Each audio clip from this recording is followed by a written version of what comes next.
When freedom come, folks left home, out in the streets crying, praying, singing, shouting, yelling, and knocking down everything. We knew freedom was on us, but we didn't know what was to come with it.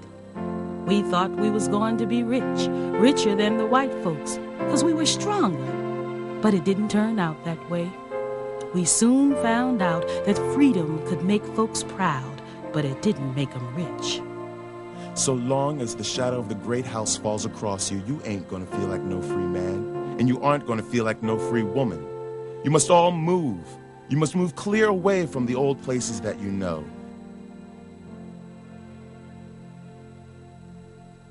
When the war was over, the freedmen, the newly emancipated blacks, did things you would expect them. They tried to define freedom. They tested freedom by doing things that they couldn't do as slaves. As a slave, if you wanted to move around, you had to ask the master permission, get a written pass and what have you. It could be denied, and often was. You moved around. You simply walked around to see what it was like to be free. But it wasn't aimless walking.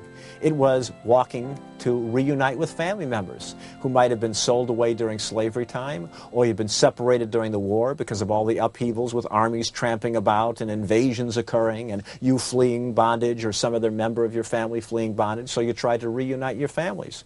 You would go off and try to establish your own churches. One of the first things that blacks did, this is extremely important, is they self-separated from white churches. They weren't driven out. They understood that religion was important and they wanted to define it in their own terms.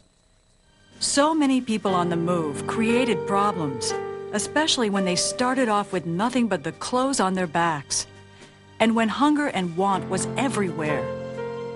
What should be done to help them? How much independence should they be permitted? How many of the rights of citizenship should they be granted? The old rules of slavery didn't apply anymore, but the new rules of freedom were not clear either. The South's desire to reimpose slavery in all but name had convinced Congress to help the freedmen. During Reconstruction, the federal government would try what no other former slaveholding nation has ever tried, to protect and assist a people that had for centuries been held in bondage. To establish some order among the hundreds of private relief organizations already providing relief, Congress in 1865 set up the Bureau of Refugees, Freedmen, and Abandoned Lands. During the years it operated, the Freedmen's Bureau, as it was known, became a government unto itself, providing emergency food and medical services to refugees of both races, managing confiscated and abandoned lands, negotiating contracts between black workers and white landowners, and running its own courts. The vast majority of African Americans in the South, 9 out of 10 people, had been enslaved, which meant that they owned nothing, and they had earned nothing for their work. They had made no wages for all the work they had done.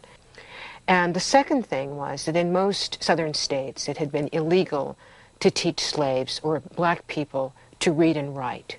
So they did not have the means to make themselves into what we think of as middle-class people because they had no education. They also had no land. So one fundamental issue facing the nation that the Freedmen's Bureau tried to adjust with only partial success was the economic transformation of people with nothing. The Bureau's greatest success came in the area of education. The freedmen realized that education was the road to independence and progress. Spurred by articles written by wartime volunteers, thousands of teachers, both black and white, poured into the South. They taught everywhere, in barns, one-room shacks, open fields. By 1869, more than 9,000 teachers working for the Freedmen's Bureau were teaching close to 250,000 students and running more than 4,000 schools.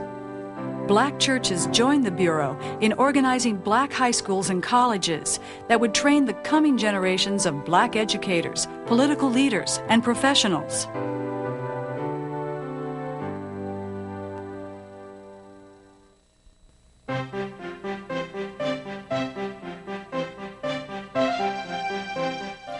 By 1871, all ex-Confederate states had been restored to the Union. Now the task of reconstructing the South could begin in earnest, led by new state governments, dominated not by the old slaveholding Democrats, but by Republicans, made up of Northern newcomers, Southern liberals, and free blacks. The Republican state governments did remarkably well under very difficult circumstances. They repealed the black codes, permitted all men to vote, eliminated imprisonment for debt, allowed women to own property, established hospitals and asylums for orphans and the insane, created a system of free public education, helped rebuild the South's transportation system and economy, and created the most democratic governments the South had ever known. But white Southerners hated the Republican government from the start. For a period of time, white men and black men tried to work together in political parties. But steadily, the conservative Democrats and those who did not like blacks being part of the new political system, and the shame, so to speak, that a white person would even cooperate with this. Let not your pride nor yet your pretended friends flatter you into the belief that you ever can or will for any length of time govern the white men of the South. The world has never seen such a spectacle. Your present power must surely and soon pass from you. During Reconstruction and for decades to come, white Southerners would cry that, protected by the U.S. Army, the Republican state governments had done more damage to the South than the Civil War itself. It seemed like forever, and they stole us blind. The carpetbaggers and the Negroes, and some of our own folks, too. Filthy scalawags, and those uppity colored people running things to suit themselves. That's the story that generations of children were told, by school teachers, by older relatives, that bitter Yankees, raising former slaves to a status for which they were utterly unprepared and mentally incompetent, was the fatal error of national policy after the Civil War. But was any of this actually true? African Americans never controlled even a single Southern state government. Whites always held the upper hand. Corruption there was, and some of it was quite bad. But this was hardly unique to the South, and was on a small scale compared to the graft that nearly toppled the Grant administration, or compared to the millions that Boss Tweed's Tammany Hall ring was raking in New York City.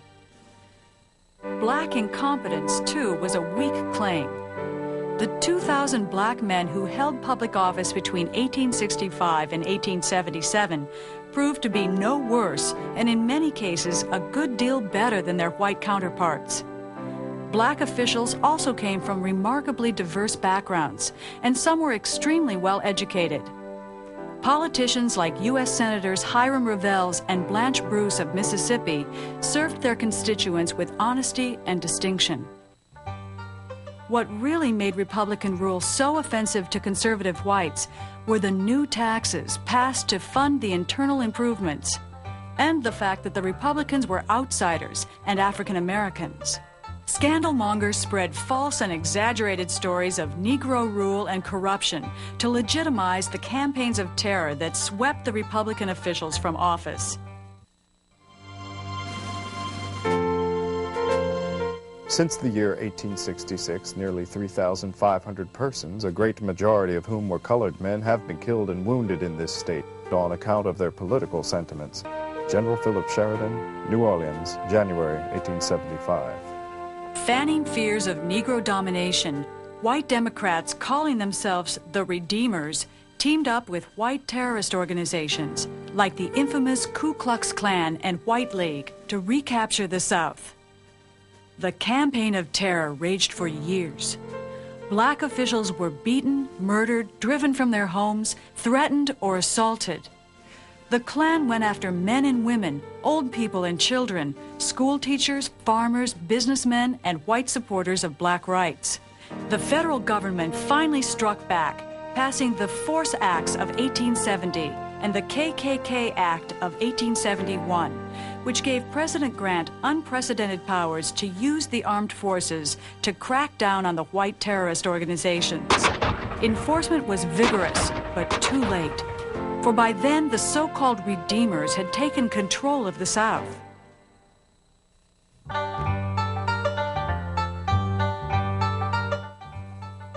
By the early 1870s, the nation had grown tired of Reconstruction, and the American people called for its end. Prominent newspaper publisher turned presidential candidate Horace Greeley, a strong supporter of radical Reconstruction only a few years before, declared it was time to have done with Reconstruction. The country is sick of it. In fact, one of the reasons the North was so willing to give up on Reconstruction was because it had never really taken racial equality to heart. Many Republicans in the North wanted rights for Southern blacks because they wanted the freedmen to stay where they were. To add to the growing racial tension, black men began to compete for the same jobs as white men and began to suffer from discrimination in jobs and housing. Even after black men were guaranteed the right to vote in all Southern states, they could vote in only 6 states in the North. Most white Americans looked with suspicion and fear on those whose skin was a different color. The real trouble is that we hate the Negro. It is not his ignorance that offends us, but his color. George W. Julian, Indiana.